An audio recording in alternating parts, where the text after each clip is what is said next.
एक नई वीडियो के साथ आपका स्वागत है डिफेंस टुडे में। आज हम लोग जानेंगे कि सीज फायर क्यों हुआ। हम सभी को बुरा लग रहा है कि इतना जल्दी सीज फायर कैसे हो गया, ट्रंप ने ये सीज फायर कैसे करा लिया, या भारत मान क्यों गया। भारत को और ज़्यादा पाकिस्तान को ठोकना चाहिए था, पर आप कुछ ऐसी चीज़ें नहीं जानते हैं जो कि बहुत ज़्यादा महत्वपूर्ण है और आपको लगेगा कि भारत की तरफ से इतनी बड़ी कार्रवाई की गई कि पाकिस्तान को मजबूर होना पड़ा। आपको क्या पता है कि पाकिस्तान के न्यूक्लियर हथियारों के जखीरे पे भी एक अटैक किया गया था और इस कारण से पाकिस्तान घुटनों पर आ गया इस एयर रेड के दौरान, जो कि 10 मई को हुई थी। हम बहुत सी चीज़ों पर डिस्कशन करेंगे और क्या क्या चीज़ें थी जो कि पाकिस्तान को नुकसान पहुंचाया गया कि पाकिस्तान की कमर टूट गई। तो चलिए इसको शुरू करते हैं। डिटेल जानने से पहले मैं ये बता दूं कि ये सारी डिटेल बहुत से अखबारों में निकल कर आई हैं, कई डिफेंस जानकारों का कहना है। उन सभी को जोड़ते हुए एक मेरी तरफ से कहानी बनाई गई है। मैं उसका समर्थन भी दिए गए आर्टिकल्स से करूंगा और मैं आपको बताऊंगा कि क्या पॉसिबल कारण हो सकते हैं और यही पॉसिबल कारण थे सीज फायर होने के। सबसे पहले हम लोग जानते हैं कि दुनिया के अखबारों में परसेप्शन जो बनाया जा रहा है उसमें पाकिस्तान को स्ट्रांग दिखाया जा रहा है। मेनली CNN और अल जजीरा की तरफ से पाकिस्तान को स्ट्रांग दिखाया जा रहा है और कहा जा रहा है कि भारत के ये एयरक्राफ्ट गिरा दिए, भारत का ये कर दिया, भारत का वो कर दिया, भारत के पायलट पकड़े गए हैं, एक महिला पायलट भी पकड़ी गई है और भारत को घुटनों पर लाया गया है। भारत ने अमेरिका से कहा कि भाई सीज फायर करा दो। ये सारी चीज़ें फैलाई जा रही हैं और ये पाकिस्तान के द्वारा ही फैलाई जा रही हैं और ऐसे कॉरेस्पॉन्डेंट के द्वारा फैलाई जा रही है, ऐसे पत्रकारों के द्वारा फैलाई जा रही है जो पाकिस्तान के अंदर रहते हैं, इन ऑर्गेनाइजेशन में काम करते हैं और पाकिस्तान के कॉरेस्पॉन्डेंट हैं। वो पाकिस्तान के प्रोपेगेंडा को फैलाते हैं इन अखबारों में। सबसे पहली बात कि जो विंग कमांडर शिवानी सिंह के बारे में कहा जा रहा है कि उनको पकड़ लिया गया है। शिव अरोड़ जी की एक रिपोर्ट आई है, या कह सकते हैं शिव अरोड़ जी के द्वारा कहा गया है कि उन्होंने उससे बात किया है, वो अपनी ड्यूटी पे है और ऐसा कोई भी चीज़ नहीं हुआ है। तो इस चीज़ का पहले ही खंडन हो जाता है। दूसरी बात ये कि अखबार क्या कह रहे हैं इससे कोई मतलब नहीं होता है। वैसे तो इसराइल को कितनी गाली दी जाती है, वहाँ के प्राइम मिनिस्टर को वॉर क्रिमिनल कहा जा रहा है, कई देशों में उनका उड़ना बैन है, एयर स्पेस में जाना तक बैन है, पर फिर भी इसराइल परसेप्शन वॉर नहीं लड़ता है। इसराइल एक्चुअल वॉर लड़ता है, अपने दुश्मनों को नष्ट करता है, शांति से अपने लोगों को रहने के लिए माहौल देता है। सेम चीज़ भारत के द्वारा भी इस बार की गई है और विगत कई सालों से की जा रही है। परसेप्शन वॉर जीतना बहुत ज़रूरी नहीं है। हाँ, भारत के अंदर परसेप्शन बनना जरूरी है, पर परसेप्शन वॉर जीतना जरूरी नहीं है। जैसे कि पाकिस्तान के द्वारा जो सीज फायर हुआ उसके बाद उन्होंने अपने आप को विजेता घोषित कर दिया, उनके वहाँ जुलूस निकलने लगे और अपनी जनता को बेवकूफ़ बनाना उन्होंने स्टार्ट कर दिया। यहाँ पर मैं एक सिंपल प्रश्न पूछूंगा कि जीता कौन या विजेता कौन माना जाएगा? वो जो सीज फायर करना चाहता था, वो जो सीज फायर करने से दुखी हुआ। हर भारतीय या मैक्सिमम भारतीय सीज फायर करने से दुखी हुआ, पाकिस्तान को और ठोकना चाहिए था, ये कह रहा है। पर वहीं पाकिस्तानी लोग सीज फायर से खुश हैं और कह रहे हैं कि हमारी जीत हुई। ये उनके वहाँ परसेप्शन बनाया गया है, उनकी जाहिल जनता को कुछ भी क्यूरन दे दो वो ले लेते हैं। बात करते हैं किन किन एयरबेसिस पे अटैक किया गया जिससे कि ये जो सीज फायर की एक कंडीशन तक पाकिस्तान पहुंच गया। सबसे पहले हम लोग बात करते हैं जेकोबाबाद की। जेकोबाबाद में ब्रह्मोस का अटैक हुआ। ये कुछ तस्वीरें आप देख रहे होंगे, पहले कैसा था अब कैसा हो गया। जेकोबाबाद में कहा जाता है कि F-16 रहते हैं और यहाँ पे अमेरिकन भी रहते हैं F-16 पे नज़र रखने के लिए कि कहाँ के लिए उनको इस्तेमाल किया जा रहा है। कुल मिला के ये है कि जब इस यहाँ पर अटैक किया गया तो अमेरिकन तक को बंकर में जाना पड़ा। अमेरिकन के सामने एक भयंकर अटैक पाकिस्तान पर किया गया भारत के द्वारा, जो कि अमेरिकन को लग रहा होगा कि यार ये तो बहुत ज़्यादा हो गया है। दूसरा जो अटैक एक हुआ था बुलारी एयरबेस में, और ये तब हुआ था जब पाकिस्तान ने अपनी नेशनल कमांड अथॉरिटी, जो कि न्यूक्लियर वेपन्स के लिए जिम्मेदार होती है, उसकी मीटिंग बुलाई थी। सुबह 8 बजे शहबाज शरीफ की तरफ से कहा गया कि बुलाई गई है। 11 बजे उनके डिफेंस मिनिस्टर की तरफ से कह दिया गया भाई नहीं बुलाई गई है, ऐसी कोई चीज़ नहीं होने वाली है। ये अटैक उसी दौरान हुआ था और ये माना जा रहा था अटैक में पाकिस्तान को बहुत ज़्यादा हानि हुई है। बुलारी एयरबेस में उसके एक हैंगर पे अटैक किया गया जहां पर उनका एक अवाक्स कहा जा रहा है कि रखा हुआ था। साथ ही साथ कुछ 52 टेक्नीशियन और उनके पायलट्स वहीं पर थे। 40 पायलट्स अंदर थे या 40 टेक्नीशियन या 40 लोग पाकिस्तानी एयरफोर्स के अंदर थे, 12 बाहर थे और उसी में एक विंग कमांडर उस्मान का नाम भी लिया जा रहा है, उसकी भी मृत्यु हुई है। कुछ 52 लोगों की मृत्यु यहाँ पर हुई है और उनके बहुत से ड्रोन जैसे कि एकेंजी ड्रोन, बैरक्टर TB2 ड्रोन, इन सभी चीज़ें इस हैंगर के अंदर थी, यहाँ पर हैंगर के अंदर थी। ब्रह्मोस के द्वारा उसको पूरी तरह से निस्तेनाबूद कर दिया गया। हम जानते हैं कि पाकिस्तान की तरफ से जो अपने ड्रोन इस्तेमाल किए गए उसमें यीहा जो ड्रोन को और टर्किश सोंगर ड्रोन का ज़्यादातर इस्तेमाल किया गया। TB2 बैरक्टर का इस्तेमाल नहीं किया गया क्योंकि पाकिस्तान जानता था कि TB2 बैरक्टर ड्रोन ऐसे ड्रोन नहीं है जिनका कि इतनी ज़्यादा कॉन्टेस्टेड एयर स्पेस में इस्तेमाल किया जा सके। वो आसानी से मारकर गिरा दिए जाएंगे और नुकसान उनको बहुत ज़्यादा बड़ा होगा। एकेंजी ड्रोन के लिए भी यही कहा जाता है कि एयर डिफेंस सिस्टम के आगे इन ड्रोन्स को इस्तेमाल नहीं किया जाता क्योंकि ये महंगे ड्रोन हैं और इन बहुत ऊंचाई पे उड़ते हैं।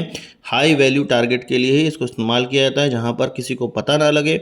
अब जब कॉन्टेस्टेड एयर स्पेस है जहां पर एयर डिफेंस सिस्टम एक्टिवेटेड है, वहाँ पर इनका अगर इस्तेमाल करेंगे इनको आसानी से मारकर गिरा दिया जाएगा। इसलिए इन ड्रोन का इस्तेमाल नहीं किया गया और फिर भी भारत की तरफ से पहले ही इन पर एक्शन लेते हुए हैंगर में ही इनको उड़ा दिया गया। भारत को पता था कि ये किस एयरबेस में हैं, तो यहाँ पर भी बहुत ज़्यादा नुकसान हुआ। बात करते हैं उनके नूर खान एयरबेस पे। नूर खान एयरबेस के बारे में कहा जाता है कि ये उनका सबसे बड़ा एयरबेस है और सबसे महत्वपूर्ण एयरबेस है। रावलपिंडी के पास ये एयरबेस है, चकलाला के अंदर। और वहाँ पर अटैक जब भारत ने किया तो पाकिस्तान की पूरी तरह से कमर टूट गई। ये अटैक रात में हुआ था और इस अटैक के दौरान भी कहा जा रहा है कि एक रिफ्यूलर टैंक या एक अवाक्स नष्ट हुआ क्योंकि बहुत बड़ा फ्लेम देखने को मिला था। ये जो बेस है ये फेमस है अफ़गानिस्तान पे अटैक करने के लिए। अमेरिका के द्वारा यहीं से बहुत से ड्रोन उड़ाए जाते थे और अफ़गानिस्तान पे अटैक किए जाते थे। पाकिस्तान की तरफ से भी यही चीज़ किया जा रहा था जब अमेरिका वहाँ से बाहर निकल चुका था। फिर भी इसके अलावा ये ऐसा सेंटर था जहाँ से पूरी एयर एक्टिविटी को कंट्रोल भी किया जाता था पाकिस्तान की तरफ से। अब जब इसी को भारत के द्वारा उड़ा दिया गया, तस्वीरें आपके सामने हैं, जब इसको उड़ा दिया गया तब पाकिस्तान के पास कुछ बचा नहीं और वो किसी भी एयर एक्टिविटी को कंट्रोल नहीं कर पा रहा था। और जब यहाँ पर अटैक हुआ तो पूरी तरह से पाकिस्तान की कमर टूट गई। इसके अलावा एक अटैक हुआ था सरगोदा में, एयरबेस है ये भी, और इसके एयर स्ट्रिप पे एक अटैक हुआ। ब्रह्मोस जाकर वहाँ पर टकराया था और यहाँ पर पूरा एक गड्ढा बन गया जिसको कि अभी हो सकता है कि ये हफ्ते भर में भी सुधार नहीं पाएंगे क्योंकि इस एयरबेस के लिए नोटाम जारी किया गया है। इस एयरबेस को 15 तारीख के बाद तक के लिए या 17 तारीख तक के लिए इसको अनअवेलेबल घोषित कर दिया गया है। ये तो कुछ अटैक मैंने आपको बताए, 5-7 अटैक बताए। इसके अलावा 6-7 एयरबेस में और अटैक हुए थे, बताऊंगा तो वीडियो बहुत ज़्यादा लंबी हो जाएगी। अब हम लोग बात करते हैं एक ऐसे अटैक की जो कि न्यूक्लियर हथियारों पर हुआ। ये माना जा रहा था कि पाकिस्तान की तरफ से एक न्यूक्लियर टेस्ट किया गया उसी समय जब भारत उनके एयरबेस को उड़ा रहा था। और ये न्यूक्लियर टेस्ट ये बताने के लिए किया गया था, अमेरिका को ये बताने के लिए किया गया था कि हम न्यूक्लियर अटैक कर सकते हैं भारत के ऊपर। भारत को ये पता चला, भारत ने वहाँ पे जो उनका न्यूक्लियर वेपन जहाँ पे रखा रहता है किरना हिल्स में, जो कि सरगोदा के अंदर ही है, वो एक पहाड़ी है जिसमें कि टनल के द्वारा अंडरग्राउंड वेपन्स रखे गए हैं, न्यूक्लियर वेपन्स, न्यूक्लियर वॉरहेड रखे गए हैं। वहाँ पर उसके टनल के गेट पे जब हमने बम गिराया तब पाकिस्तान को लगा और पाकिस्तान तुरंत अमेरिका के पास पहुंचा कि अब तो न्यूक्लियर वेपन भी जाने वाले हैं। उनके न्यूक्लियर वेपन की जो ब्लफ को इस बार भारत तोड़ ही देता अगर वो थोड़ा सा और एस्केलेट करते तो ये तो हो गया एक पहलू। इसके अलावा इंटेलिजेंस मिली थी अमेरिकन वाइस प्रेसिडेंट को कि कुछ बड़ा होने वाला है। यहाँ पर बड़ा होने वाले का मतलब ये है कि इंटेलिजेंस में ये हो सकता है बताया गया हो कि पाकिस्तान न्यूक्लियर वेपन का इस्तेमाल कर सकता है, या इंटेलिजेंस में ये बताया गया हो कि चीन वहाँ पर दूसरा फ्रंट खोल सकता है। क्योंकि जब सीज़ फायर का तरफ से ये घोषणा करी गई वो पाकिस्तान के हमेशा साथ है। इससे पहले चीन के द्वारा किसी भी चीज़ों का खंडन नहीं किया जा रहा था, भारत के अटैक का भी खंडन नहीं किया जा रहा था। बस ये कहा जा रहा था कि सामंजस्य बनाए रखें और संयम बनाए रखें, ये कहा जा रहा था। पर जैसे ही सीज़ फायर हुआ चीन ने कहा कि हम पाकिस्तान के साथ हैं। इसका मतलब ये है कि चीन के द्वारा भी कोई ना कोई फ्रंट खोला जा रहा था। अब तीसरी बात ये है यहाँ पर कि ये कहा जा रहा है कि भारत ने पहल करी, ऐसा नहीं है बिल्कुल। भारत की तरफ से जो ऑफिशियल बयान दिया गया है उसमें ये कहा गया है किसी तीसरे के द्वारा मीडिएट नहीं किया गया है। DGMO पाकिस्तान की तरफ से फ़ोन आया और तब भारत की तरफ से ये निर्णय लिया गया है। इसका मतलब कुल मिला के ये है कि पाकिस्तान और अमेरिका या अन्य कंट्रीज़ ये आपस में बात कर रही थी। पाकिस्तान उनसे गुहार लगा रहा था, ये पाकिस्तान से गुहार लगा रहे थे कि अब एस्केलेट मत। पाकिस्तान एस्केलेट करने के बाद बैकफुट पे था और कह रहा था इन देशों से कि बचा लो बचा लो। फिर अमेरिका ने भारत से बात करी होगी या नहीं करी होगी, जो भी है। और जब पाकिस्तान की तरफ से DGMO की तरफ से भारत को कॉल आया तब भारत ने ये निर्णय लिया है। तो यहाँ पर लोग कह रहे होंगे कि अब भारत को मिला क्या, हमने तो सीज़ फायर कर दिया, पाकिस्तान को अच्छे से मज़ा नहीं चखा पाए। हमें मिला ये कि 100 से ज़्यादा आतंकवादियों को हमने उड़ा दिया। अपने जो हमारे लोगों को मारा गया था, हेडशॉट पे मारा गया था, हमने बताया कि हम पे अगर आतंकवादी हमला करोगे तो न्यू नॉर्मल बना दिया है कि हम घुस के अंदर मारेंगे और कभी ना कभी तो मारेंगे। 1 हफ्ता 2 हफ्ता प्लानिंग में लगेगा पर हम मारेंगे, और ये पाकिस्तान को भी पता चल चुका है। दूसरा ये कि हमारे जितने भी वेपन थे मे भी शुरुआत में वही वेपन इस्तेमाल किए जाते हैं जिनकी सेल्फ लाइफ ख़त्म हो रही होती है। एक अच्छी वॉर एक्सरसाइज हमारी हुई, हमें ये पता चला हमारा एयर डिफेंस सिस्टम बहुत तगड़ा है और बहुत अच्छे से हमने उसको इंटीग्रेट किया है। हमारे आकाश की अब सेल बढ़ जाएगी, अन्य हथियारों की सेल भी अब बढ़ जाएगी। ऐसे देश जो टर्की को पसंद नहीं करते हैं या टर्की से उलझे हुए हैं जैसे कि ग्रीस, वो हमारे एयर डिफेंस सिस्टम को ख़रीद सकता है। जैसे अर्मेनिया भी हमारे डिफेंस सिस्टम को ख़रीद सकता है, क्योंकि उनको पता चल गया टर्किश ड्रोन तो ये बहुत आसानी से मारकर गिरा दे रहे हैं।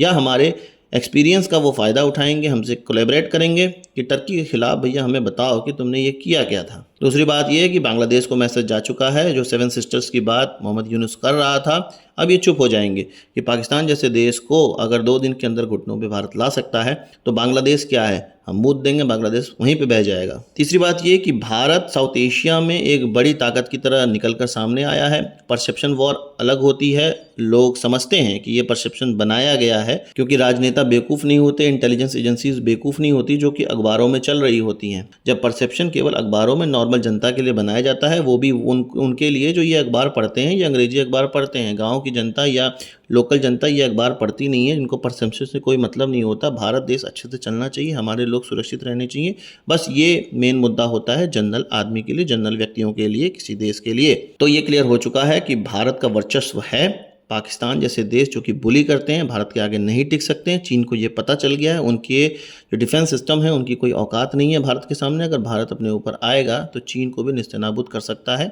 या बराबरी की टक्कर तो दे ही सकता है। तो कुल मिला के भारत को बहुत ज़्यादा बेनिफिट मिला है इससे। हमने जो इन टैक्टिक्स का इस्तेमाल किया, इनको आगे तो पाकिस्तान के सामने ये एक्सपोज हो चुके हैं, पर हमें अपने नए नए हथियारों को डेवलप करना है, नए नए टैक्टिक्स को बनाना है और बहुत तेज़ी से अगले 5 सालों के अंदर हमें मेक इन इंडिया को बेहतर बना के उन हथियारों को ख़रीद कर अच्छे से इंटीग्रेट करना है। और जब अगली बार पाकिस्तान या कोई देश हिमाकत करे इस तरह की, उसको इससे भी ज़्यादा घातक रिप्लाई करना है। आपको इस वीडियो को देख कर कैसा लगा कमेंट बॉक्स में बताइएगा। जिसको शेयर करना है करते रहिएगा, पाकिस्तानी जो बोले उसके मुँह पे ये वीडियो मार दीजिएगा। नमस्कार, थैंक यू, जय हिंद।